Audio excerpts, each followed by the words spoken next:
What up, guys? It's Dom, and welcome back to another movie review. Today we're going over S.W.A.T. Firefight.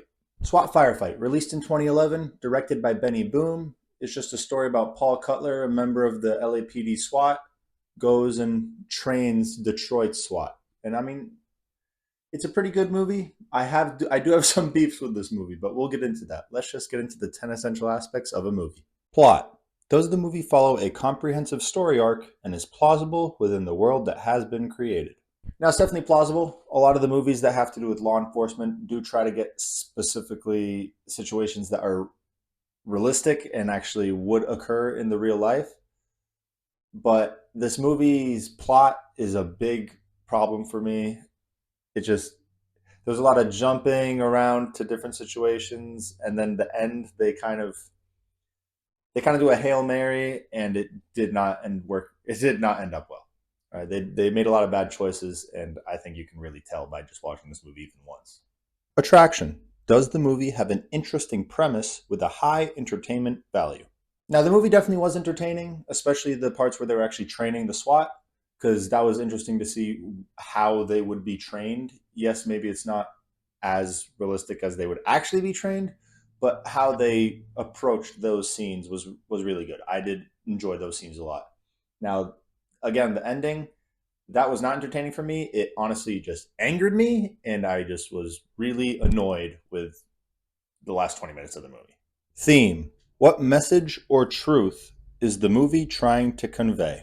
I would say the main message is most likely leadership, because Paul Cutler was the one that trained the Detroit SWAT. But at the beginning, he wasn't really accepted. They didn't really want him there. But he proved that he is a good leader once he got into the field with them and they saw him in action.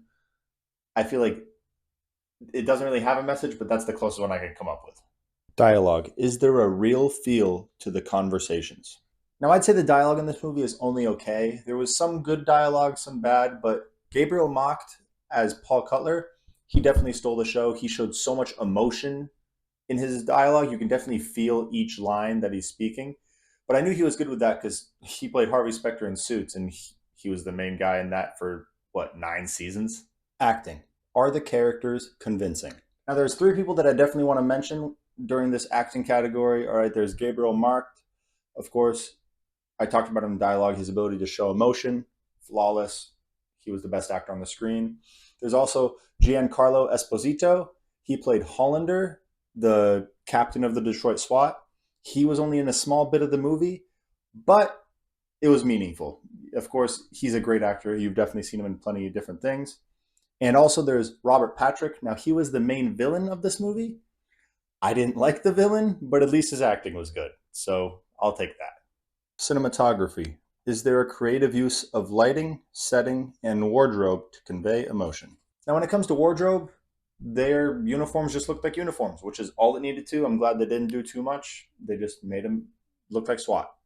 Now, their truck, I don't know who designed it, but it looks nothing like the Detroit SWAT truck. Now, I've looked up images. It just looks nothing like it. I don't know what they decided to do.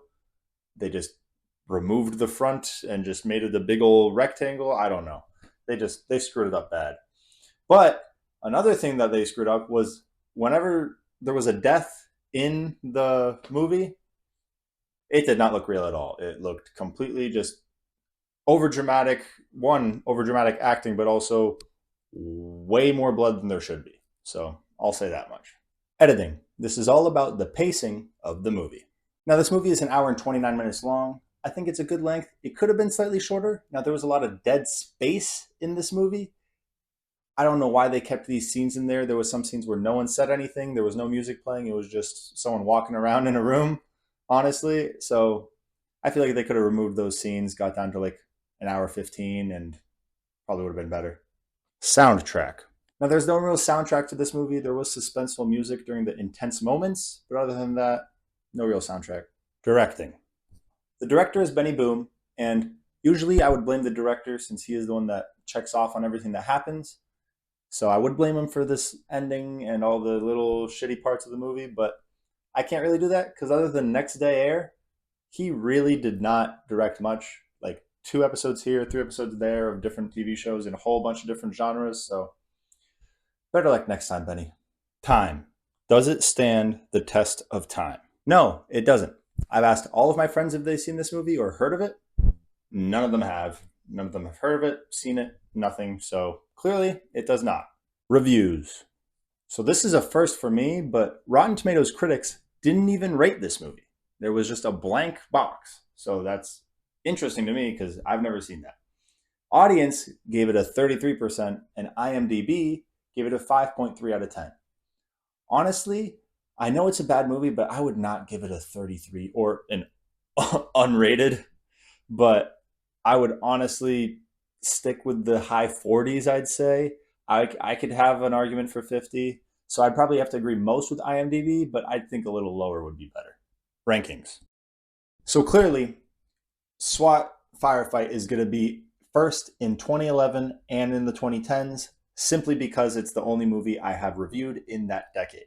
Now, in all time, it's going to be second, right under Beautiful Disaster. I actually didn't rate Beautiful Disaster in my last review. I would have given it a 6.5 to a 6.7 out of 10. And clearly this one is a 5 out of 10 max, so it's clearly below. But again, I hope you guys enjoyed this review. If you did, leave a like, subscribe, definitely comment the next movie you want me to watch, and have a great day.